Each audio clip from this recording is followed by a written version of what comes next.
Hello, everyone that's joining us right now. We are just waiting and giving people some time to hop on in the next few minutes, and then we'll get started.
We'll probably just let the rest of the attendees trickle in as we get started. So hello, everyone, and welcome to the webinar hosted by CUCollaborate and sponsored by Humanidae on the Credit Union Board of Directors Research.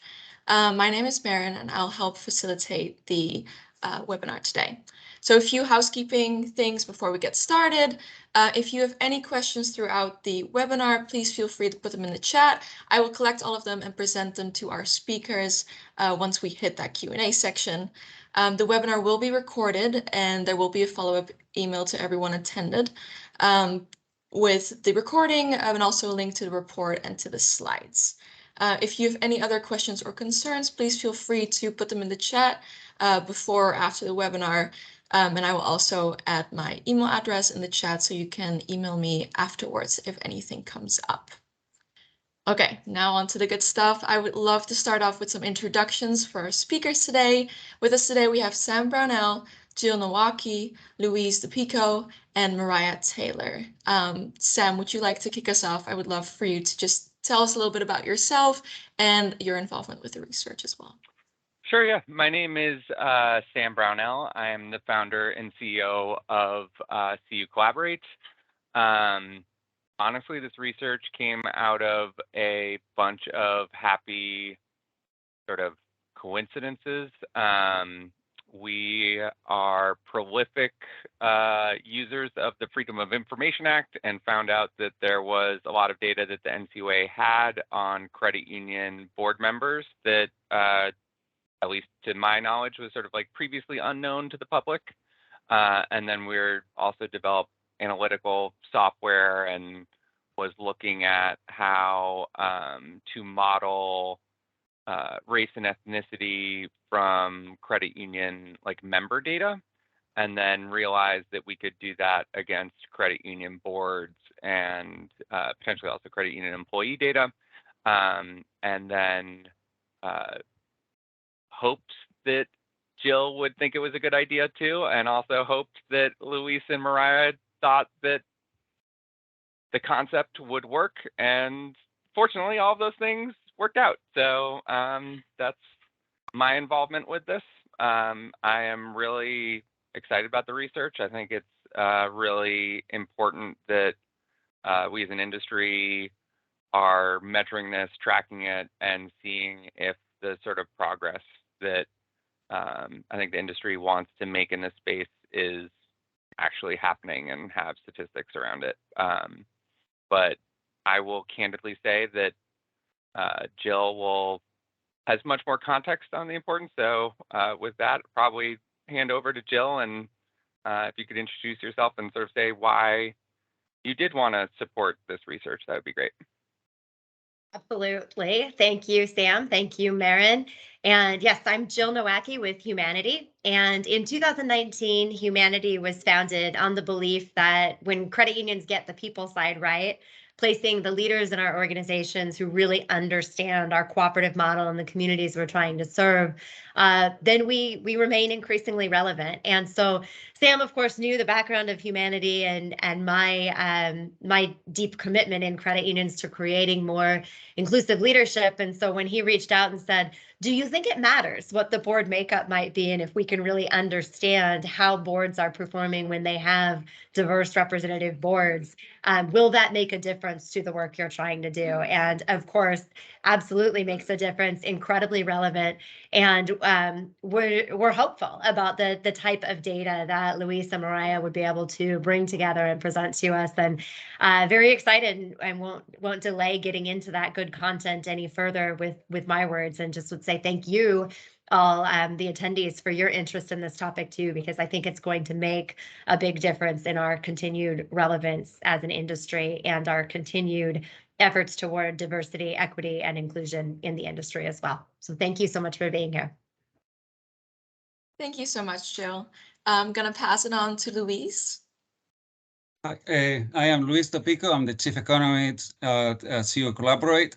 We're very excited to present the results of work on a topic that is very important to credit unions as institutions that have both financial and social goals, and as institutions that seek to improve both how they serve and how they represent their diverse memberships. We want to thank Sam Brownell again for giving us the opportunity to work not only on custom research projects that directly benefit our clients, but also on basic research projects such as this one.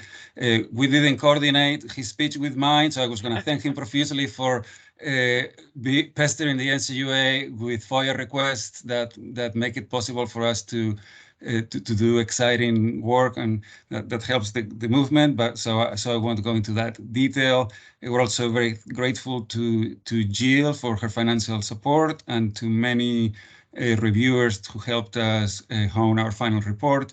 And with that introduction, I'll let Mariah introduce herself.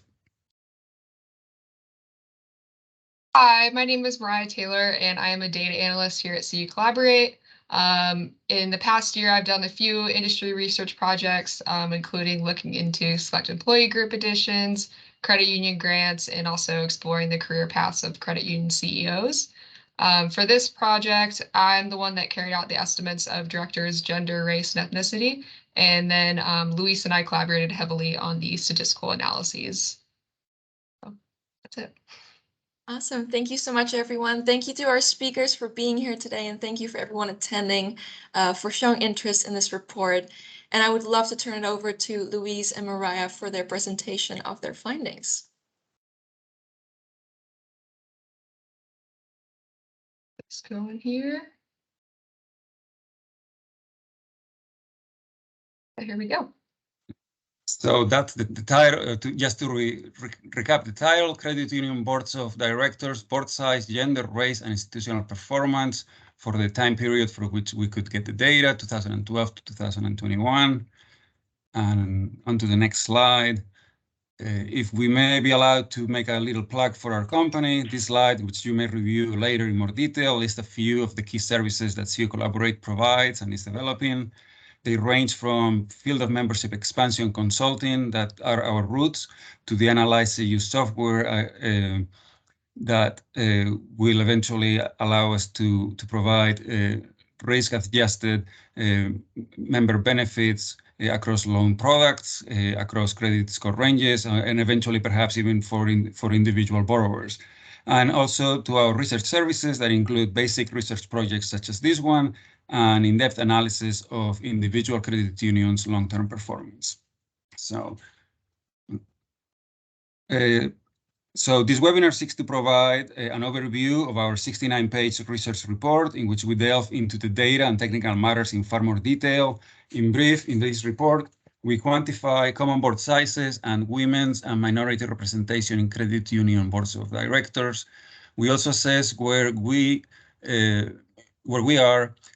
have come from in recent years. We provide benchmarks of where the for-profit sector is, and we provide implicit comparisons with the demographics of the communities that credit unions serve that ultimately point to the path ahead. In closing, we also review possible links between boards composition and institutional performance.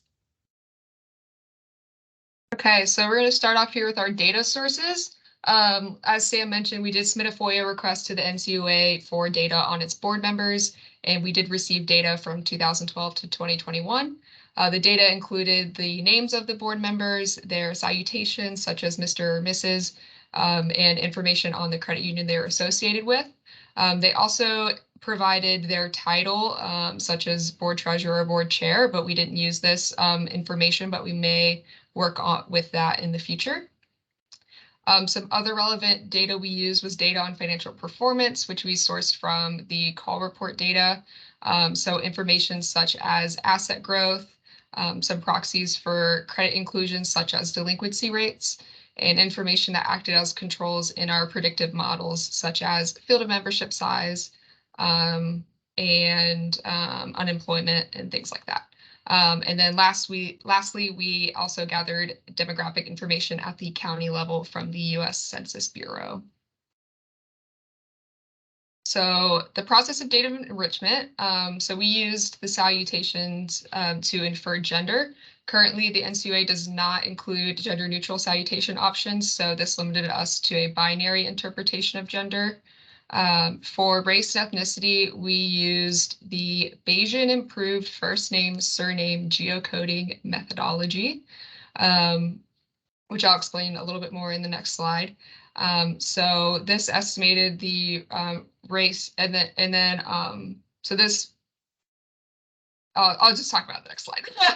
So then finally, we also estimated the race and ethnicity breakdown of credit unions communities based on the counties where they have branches, using a weighted average in which counties with more branches were more heavily weighted. Okay, so onto the BIFSG methodology. So this methodology is based in Bayesian statistics, in which multiple probabilities are used to inform a model, put basically. Because addresses of board members was not a data point that we were able to collect, we used the location of the headquarters of each credit union as a proxy for their board director's residence.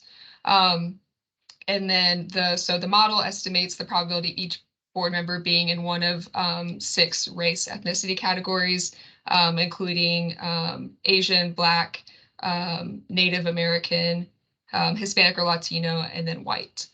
And with that, I will pass it on to Luis to get us started on our results, and we're going to start with board size.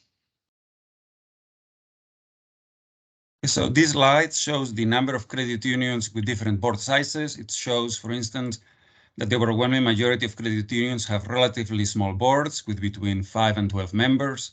It also shows that credit unions tend to favor odd number boards. While 7 is the most common number of directors, boards with 5 members are far common than those with 6, and boards with 9 are far more common than those with 8. Boards with odd numbers may avoid tight votes more readily, but ultimately all boards can readily implement tie-breaking procedures even for boards with odd members when one director is absent or abstains. So this next slide shows that larger credit unions with more members, more deposits, more assets have larger boards. The difference in board sizes, however, is not large. For instance, very large credit unions, which we define as having more than $10 billion in assets, have more than 1,000 times as many assets as very small credit unions, which we define as having under $10 million in assets. However, very large credit unions have boards which average about 10 directors, which is less than twice as much or as large as very small credit unions that have about 6 directors. Going back to the earlier slide, while the average credit union has 7 directors, most credit unions are served by larger credit unions, meaning that the average credit union member is served by boards with about 9 members. In the next slide, this slide simply presents board sizes across asset size ranges over time. The big picture is that average board sizes have been stable in recent years. The slide includes very large credit unions as a separate category, since often they should be examined separately from other credit unions. However, the evolution of very large credit unions over time should be examined with care, as it does not reflect how individual institutions or their boards changed over time, but mostly changes in the composition of the group from, for instance, 4 to 19 institutions during this time period. So next slide. Okay. This slide summarizes our assessments of the potential impacts of board size on credit union performance across a wide range of measures of performance and several statistical techniques. The measures of performance are listed to the left and include member-centric ones, such as how member-friendly interest rates are, and measures of credit inclusion, such as the extent to which each credit union uses its funds to serve the credit needs of its community, and loan delinquency ratios, which we interpret as the best possible, readily available measure of how much each credit union focuses on borrowers with weaker credit. We also explore more traditional measures of performance, such as asset growth, ROA, capital ratios, and an overall measure that simply combines all others. In this slide, we focus on 4 statistical techniques. The first one, farthest to the left, is akin to comparing the average performance for credit unions with larger versus smaller boards. This technique, like simple graphs, has the virtue of being easy to present and explain. It clearly shows that all measures of performance differ markedly and in a statistically reliable manner across credit unions with smaller versus larger boards. However, this technique does not do a good job of assessing what drives those differences in performance. As we saw earlier, larger credit unions have larger boards. The other 3 techniques are more complex, and they highlight that larger boards are unlikely to result in large differences in performance. As a brief technical point, second technique does not compare smaller versus larger boards at one point in time, but focuses on boards that change their size over time. The third technique assesses the potential impact of board size while simultaneously assessing the impacts of a large number of control variables, including asset size. The fourth technique combines the second and the third. And to recap, the slide shows that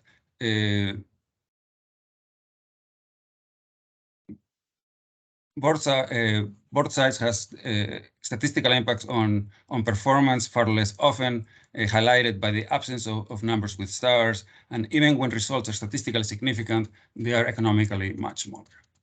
So. All right, then I'm going to get started with the women's representation section of our presentation. Here on this first slide, we show the percentage of credit unions and assets across ranges of women's representation in 2021. As you can see from the graph, we define gender parity as being 40 to 60% women's representation on boards, and we have that at 29% of credit unions. 56% of credit unions are under parity and 15% are at more than parity. So as you can see here, women's representation is somewhat higher at very small and smallish credit unions, around 40%, and whereas credit unions with assets over $100 million tend to have women's representation around 31%. And you'll see that also on this next slide here. So this shows women's representation over time from 2012 to 2021. So what is shown here is pretty promising. As you can see, there have been increases in women's representation over the time period, regardless of asset size. Interestingly, the asset sizes that had the least amount of representation in 2012 are the ones which improved the most. Those would be the largest and very large credit unions. They both increased women's representation by about 5%. And then, as Luis was explaining earlier, the line for very large credit unions looks very volatile because of the change in the number of credit unions in that category from 4 to 19 credit unions. So it really reflects more of a fluctuation in that than an actual fluctuation in women's representation. And here we show an unweighted versus an asset-weighted average of women's representation. So if we look at the unweighted average across all boards, we only observe a 2% increase in women's representation from 2012 to 2021. However, we believe that an asset-weighted average is a more representative figure because it reflects better the experience of the average credit union board member, or average credit union member, not board member.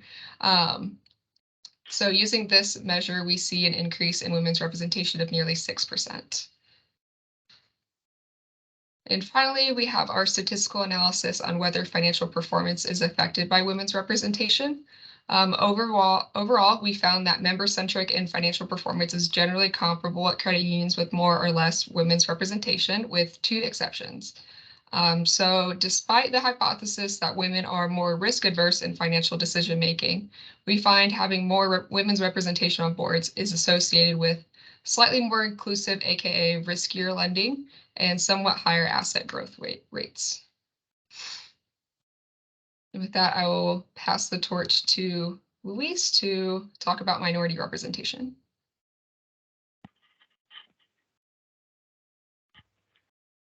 So Peter Drucker is said to have argued that you can't improve what you can't measure.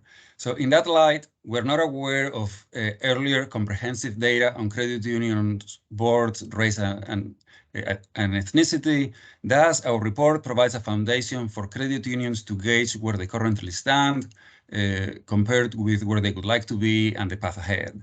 Credit unions have a long history of developing minority-focused, minority-owned institutions that provided financial services where others closed doors. That said, our first comprehensive glimpse at the issue shows that minority representation in credit union boards remains low. This slide shows the percentage of credit unions and credit union assets across ranges of minority representation in boards, from none all the way to the left to all minority boards all the way to the right. The slide shows that about 7% of boards have between 40 and 60% of minority directors. Another 7% have boards that have more than 60% of minority directors. However, the remaining boards have lower levels of minority representation. In particular, we estimate that 60% of credit unions do not have any minority directors. For perspective, about 1/4 of credit unions operate in communities with small minority shares in the population, for instance, under 20%. Many credit unions without minority representation are also small, accounting for a smaller fraction of members' deposits and assets, which is 38% instead of 60% for the percentage of credit union assets in credit unions with no minority representation. We hope that our report's effort to first measure and publicize minority representation in credit union boards, then each individual credit union can adopt the best practices to ensure that their leaderships better represent their memberships. So this slide presents the percentage of directors by race and ethnicity. In the full report, we present minority shares of the communities that credit unions serve both nationally and across individual states. This slide highlights that white directors are far more common than the percentage of the population, which is 42%, but it also partially hides the large degree of diversity across states, with many states with higher minority shares of the population having substantially higher minority shares in boards. So in the next slide, we show that the relationship between minority representation and asset size is complex, unlike for women's representation. Minority representation averages highest at about 21% among the smallest credit unions, particularly due to the large number of very small, Black-focused, often church-sponsored credit unions in the southeast of the United States. Beyond the smallest credit unions, minority representation averages about 12 to 13% across most asset size ranges, but is somewhat higher at about 17% among the largest credit unions. This slide also shows that minority representation has increased modestly across asset size ranges during 2012 to 2021. Again, we include very large credit unions as a separate group, but much of the volatility is not due to changes in individual credit unions, but to changes in the mix of very large credit unions, which again grew from 4 to 19 credit unions during this period. In the next slide, the gray dotted line shows the fraction of credit union boards who were minorities during 2012 to 2021. This line, however, likely places too much emphasis on boards for the large number of smaller credit unions with relatively fewer members. In contrast, we also present an asset-weighted average that places more emphasis on larger credit unions with more members and assets. This somewhat more volatile line also shows a modest increase in minority representation in recent years from 12.6 to 14.2%. This percentage is similar to those reported for studies of smaller for-profit corporations, which yield 13%, for instance, in the Russell 3000 index. Ultimately, this level of minority representation falls far short of minority shares in the US population, which, for instance, increased from 37% in 2012 to 42% in 2021. Again, our hope is that by providing the first comprehensive assessment of minority representation on credit union boards in the US, individual credit unions can adopt best practices to ensure that their leaderships better represent their memberships. In the next two slides, we seek to explore not only the absolute level of minority representation in boards, but also the relative representation or underrepresentation, the extent to which boards look like their communities. We classified credit unions based on the extent that our estimates of minority representations differed from our estimates of the minority share of the communities they serve. For instance, we classified credit unions as having parity representation if the shares differ by less than 10% from one another. In the next slide, we show that a large fraction of credit unions, 21%, have boards that we assessed as having parity representation of minorities, either because minority representation was high or because minority shares in their communities were low. We assessed a small fraction of credit unions, 4%, as having minority representation in their boards, above the minority shares in their communities. However, a full 75% of credit unions have varying degrees of minority underrepresentation. And then with our last slide, again, with a lot of statistical detail, this slide summarizes our assessment of the potential impact of minority representation on credit union performance. Like for the earlier cases, we include the first technique mostly to highlight that simple graphs comparing credit unions with lower versus higher levels of minority representation must be examined carefully, as simple averages may fail to take into account other relevant drivers of performance, such as asset size. Using the three other techniques, we conclude, along with most of the literature regarding other corporations and financial institutions, that financial performance for credit unions is generally comparable at credit unions with more or less minority representation in their boards. However, like other studies, we find that performance may differ more for measures that focus more on member-centric concerns. Thus, we found that credit unions with more minority representation in their boards have substantially more inclusive lending, and that the difference is driven by purposeful decision-making by credit unions and less by differences in the underlying borrowing pools. So with that, a quick overview of our analysis, and we go into a lot more detail, particularly at the state level, in our full 69-page report. We would love to open the floor for questions and comments, perhaps from Sam and Jill.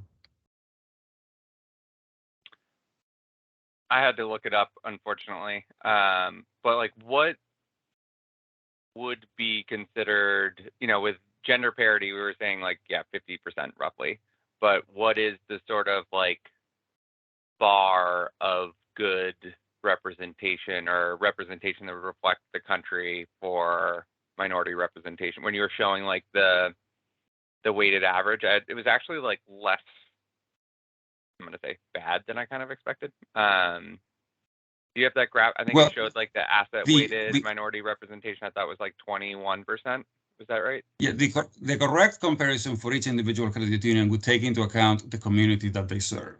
Right. But on a nationwide basis, the numbers that we have show that there is a core service of our report is to have a clarion call for change. That we have increased from about 13% to 14% minority representation in boards in the last 9 years, while the minority share of the population increased from 37 to 42. So compare 13% versus 42%, and whereas we are somewhat moving in the right direction, we have a long way to go before before credit union boards of directors look like the communities they're serving. But I mean, to go back to the earlier quote, you can't change what you haven't measured. And I was shocked when I started this research that there was precious little comprehensive data on this matter available out there. So I think Whereas we might not love the results that we have found, this type of study can play a key role helping credit unions see where they are and see where they want to be in the future. Can you go to the slide of the minority board representation? I guess the point I'm trying to say is, like, I feel like most people know, what is it, 51% female, 49% male generally is like the population. The population of the US is like 40% minority now, right? 42, yes. The last one? data. Is it this one you wanted, or the one Yeah, before? this is the one I wanted, and my recollection of the number was very wrong. So a lot of progress still needs to be made. But yeah, so I just wanted to sort of like know what would representation that reflected the country's demographics number be? You know, like what should, I don't know if that's the goal or not, but yeah, what is that number? So it's if credit unions are significantly, yeah. Credit unions are membership-driven organizations, and if credit unions want to fully represent their memberships, then in today's day and age, they likely want to have boards that look like their memberships. Yeah. I'll just leave this on the summary slide for anyone that missed the beginning of the presentation. We also have some questions in the chat, and I want to start off with Patty's question about age. Did you incorporate age of board members in the data? We would love to have all kinds of additional data that is very relevant, like for instance, board members' age, their level of education, their professional experience, and countless many variables. We decided that we would walk before we run, and we would start with the data that we have. We already went far beyond the NCUA data, which was simply names and the credit unions that they serve, by enriching that data, by adding race and gender. And I know Sam has great ambitions, and we may be working on ways to estimate the level of education and experience and age for many parties out there, but I don't want to overpromise and underdeliver. I'll let him do that. We need sponsors, Thank you, but yeah, Luis. anyway, yeah. The next question is from Jake. Is this all based on BIFNSG methodology? Did the team do any spot checking, for example, with board photos to see how accurate the methodology was? Yes. So yeah, I'll let Luis explain what we've done. Okay, I'll say some things and you can add more. The key thing to know is that we are working with 5,000 individual credit unions. So this took us many months of a lot of work. As I said, we're trying to set up a foundation for other people to try to improve on what we did and correct all our mistakes. But the main thing that we did is we cross-checked with NCUA data on which credit unions had boards that were a majority minority. And when Mariah first gave me her data, my reaction was similar to the questionnaire. And I thought, I think we can do a lot better than her data. I think we can supplement it, we can improve it. And I spent countless hours trying to match the NCUA data. And I learned a lot, but the main thing that I learned is that the data that Mariah had provided me was of extremely high quality, and that is very hard to improve on BIFSG methodologies when you're working on a data set of 5,000 institutions. Yes, and I'll also add, so this methodology, it's not just something I pulled out of nowhere. So it is used by the Consumer Financial Protection Bureau to assess whether institutions are giving out fair loans. So it is actually the form of the methodology they use actually does not take into factor first name. It just is last name and location. So we actually have a bit of a more robust model by adding first name to that. I did spot check a little bit with pictures and especially with gender, when we had like a decent amount of doctors. So I looked up all of those people on LinkedIn and just to double check if like their name was Alex or something like that, something gender neutral, I would look it up. So there was a little bit of spot checking done. And one other thing that we did is we gauged the percentage of minority representation across different types of credit unions. For instance, low income versus not low income, CDFI versus not CDFI, credit unions that are identified as minority designated versus not. And whereas we are talking about real world data and there are imperfections, by and large, the patterns that we found lead us to conclude that our data is of high quality. Low-income credit unions have higher minority board representation than non-low-income ones.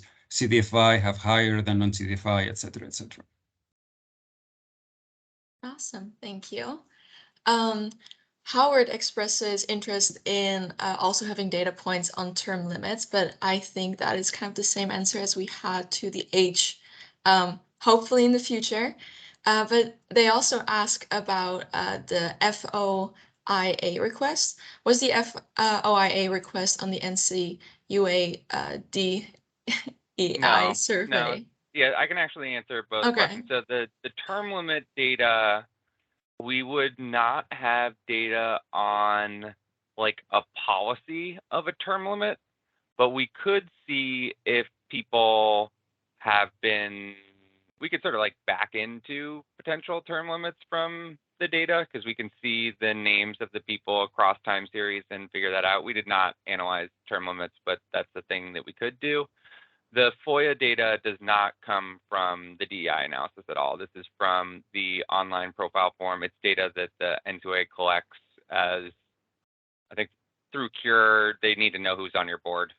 It is just the names and salutations of every credit union's board members.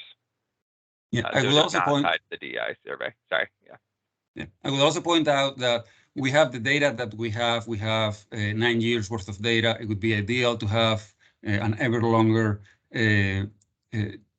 time series. Credit union boards, they're not board members. They don't have 1 year terms. They're longer than that. So terms can be staggered. So what we did document was that the percentage of cases in which genders change is very small on any given year. The percentage of cases in which races reported change from year to year is very small. The percentage of cases in which board sizes change from year to year is very small. So that puts in perspective the pace at which we see things changing. The DEI awakening of 2020 would take a while to show up in the data since a lot of members started their terms before 2020, for instance. All right, thank you. Next question is from Laura. Is there any data specific to CDFI or low-income designated credit unions? We included them. We did a cursory analysis, but the report is at 69 pages, and we thought that we can do multiple reports over the years where we dig deeper on specific sectors. So as of now, we are not ready to divulge much further detail than the 69 pages that we have already, I think. We have done some cursory analysis and we'll be publishing a blog post on that at a later date. And you do see higher minority representation among CDFIs as you would expect. I don't remember, low income designation, Mariah. I don't know if you have like anything that you recollect. I don't think we need to give exact numbers, but.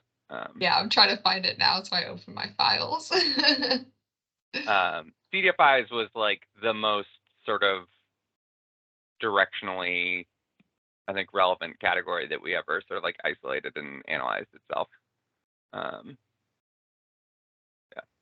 Yeah, but unsurprisingly, the percentage of minority representation was far higher among minority designated credit unions.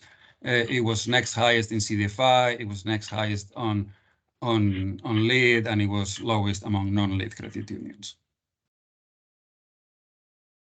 Next question is another question from Howard. Did we analyze any benchmark trends on boards compared to other industries? We only include our original data relates to credit unions. So we did careful time series analysis of credit union data. We simply did a spot check comparison of conditions in 2021 at credit unions versus corporations in the Russell 3000 index, which we thought was a relevant comparison since it focuses on small companies that might be closer in size to credit unions than, for instance, the S&P 500. We did submit FOIAs to the FDIC and FFIEC for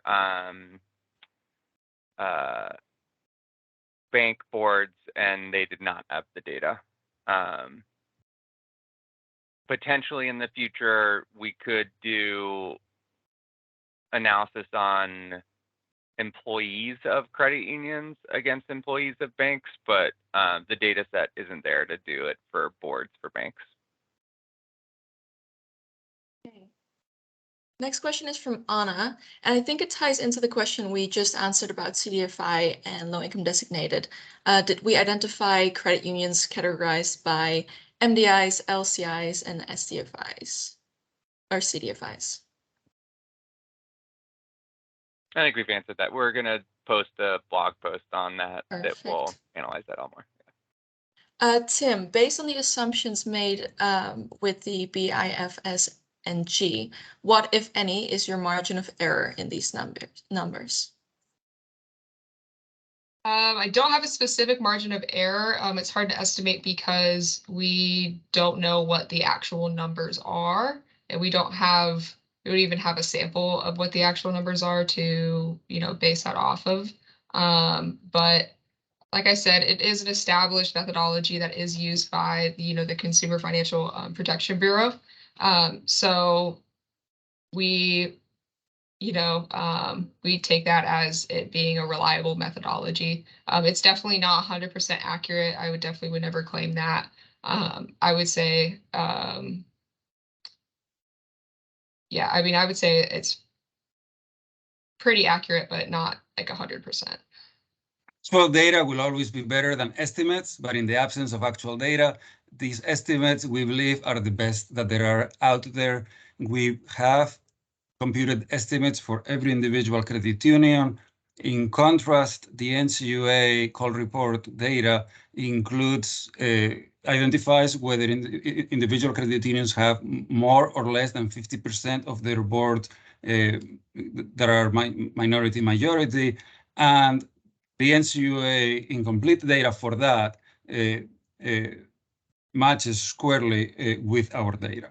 So that's an independent validation of the quality of our data.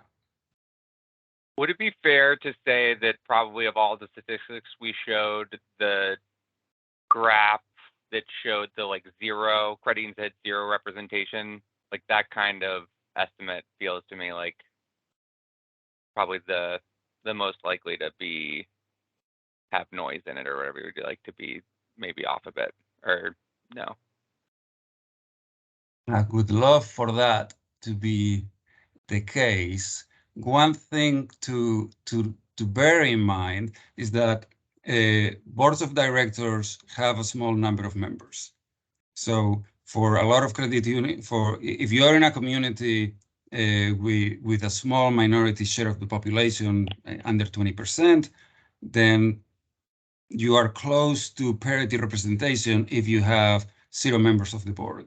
So if you increase your minority representation from 0 to 1 in a board with 7 members, that's a 14% increase in minority representation. So the data is going to be quite lumpy. Yeah. So I do have numbers for LID, CDFI, and I think MDI, but I'll leave that up to Sam whether he wants to talk about them or not.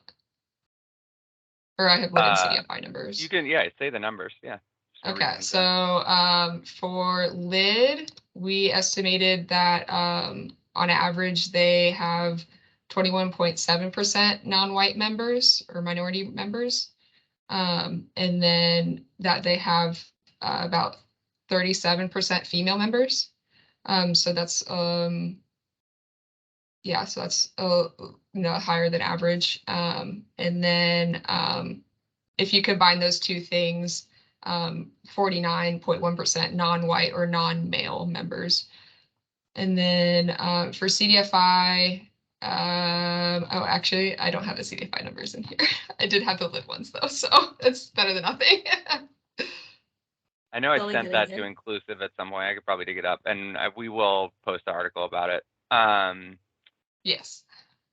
I do think that Paul's comment in the chat is also very relevant. Is like, I think these numbers are all directionally accurate, but aren't, they're modeled numbers and estimates, and not having board members' specific home addresses, which is an ideal Bayesian improved first name, surname model. You would have the person's first name, last name, and their home address. And then instead of using the county that the credit union, we use the county that the credit union was headquartered, or their branches headquartered in, as a proxy for their home address. So we're basically like inferring the demographic breakdown of where the board members lives is similar to the demographic breakdown, or the same, I guess, as the demographic breakdown of the county that the credit union is headquartered in.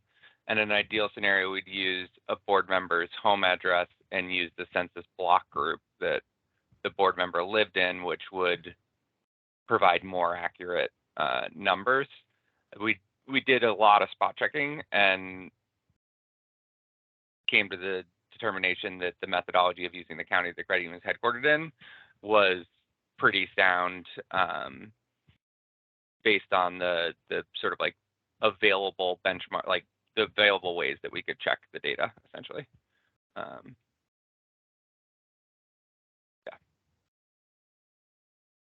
So that were all the questions that were posted in the chat so far, but I do want to open up the floor to Jill for a second to share any thoughts on the research, any last things that you might want to jump in here.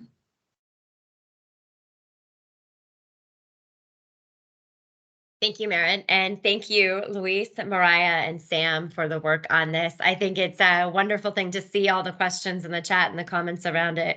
Certainly shed some light on the fact that this is an area where we have not spent a lot of time as an industry really digging deep in the data, and that I not to restate the quotes, Luis, but that idea of like, you cannot improve upon something if you don't know where it stands. So this is the very important first step in being able to assess and ascertain where we are as an industry as far as the diversity of those top leadership positions, the boards of directors, and with that awareness of the continued evolving demographics of our country, as well as the continued needs that the members of our credit unions and our communities have. Having this information can only help us become stronger, and certainly continue to look forward to more reports forthcoming from CUCollaborate, and continuing to look at how we may be able to impact and make some changes with that, as we as credit unions are increasingly intentional in the recruitment efforts we use to diversify and develop really inclusive representative boards of directors too. Thank you again for being here in attendance of this and your interest in this topic. And again, final thank you to CUCollaborate for the work you've done in pulling this data together. Thank you. Thank you, Jill. Thank you. And with that, and if there are no other questions, I'm going to be difficult, and you did a great job, Maren, like perfectly teeing up the end of the webinar. And then I'm like, wait, one more thing that I feel like we should have covered. And we will write a blog post on this too. But will you guys speak to like which minorities are least represented? Because I know we did the analysis on that and thought that was really interesting, and sort of our theories about why that is. And if you want to, I can remember what it is and say what those things are, but I figure I'll let you guys go. We definitely found that the Hispanic Latino community is the most underrepresented community amongst credit union boards of directors. This could be Luis may be able to speak to this more, but it is one of the fastest growing, sectors of our population. And with the low turnover, with board members, it just may not be adjusting at the same rate that it's growing. I'll let Luis speak to it a little more if he has anything to add. Yeah, there is a wonderful history of small Black credit unions that were launched decades ago, and as a related matter is that the for lack of a better word, the spigot of credit union formation basically stopped about 40 years ago, and there has been a large increase in the Hispanic population in the last 40 years. So basically that increase in the population happens after new credit union basically came to a halt. In the 1960s, we would launch about 1,000 credit unions per year. In the last decade, the number of credit unions that are launched per year can be counted with the fingers of one hand. In a recent year, in the last decade, 0 credit unions were launched for the whole year. So that helps to account why, whereas there are a lot of Black-focused credit unions, there are far fewer Hispanic-focused credit unions. We're supporters of the De Novo Credit Union Collective too, and help with chartering new credit unions. And I feel like that, when you explain that to me, Luis, I was like, oh yeah, another argument for why it's important to charter new credit unions. But yeah, anyway.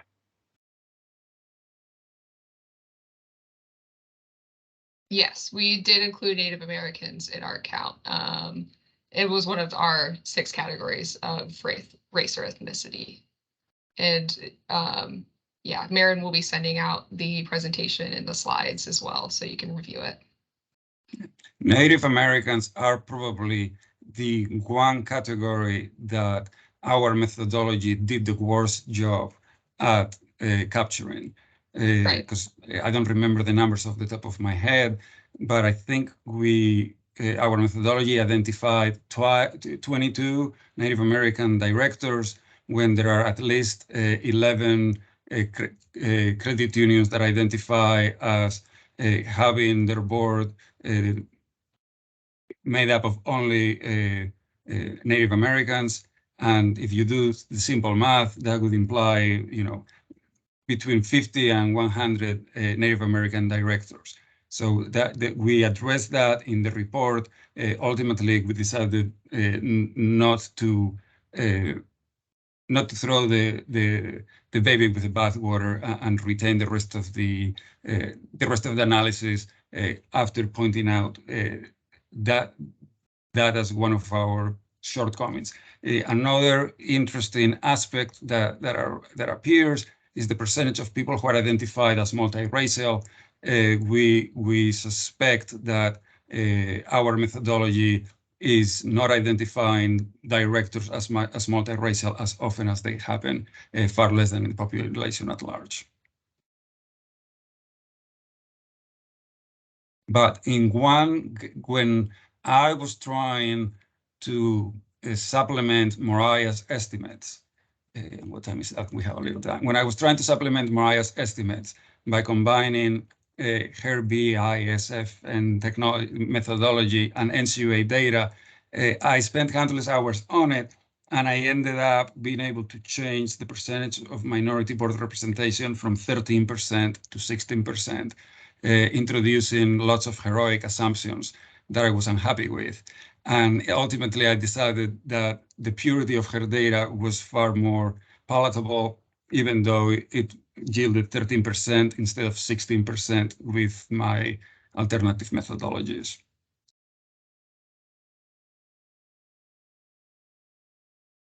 Perfect. Thank you guys, Awesome. everybody. Marin put her contact information. If anyone has questions, you can email Marin, or also email, probably easier one to remember, sorry, Marin, but it's just like support@CUCollaborate.com. And yeah, so if you guys have any questions, let us know. We will be sending a follow-up email with the actual report itself, with the slides, and with the recording of the webinar to everyone who registered. So yeah, thank you guys all so much. Appreciate it. Thank you everyone for attending. Thank you all. Thank you all.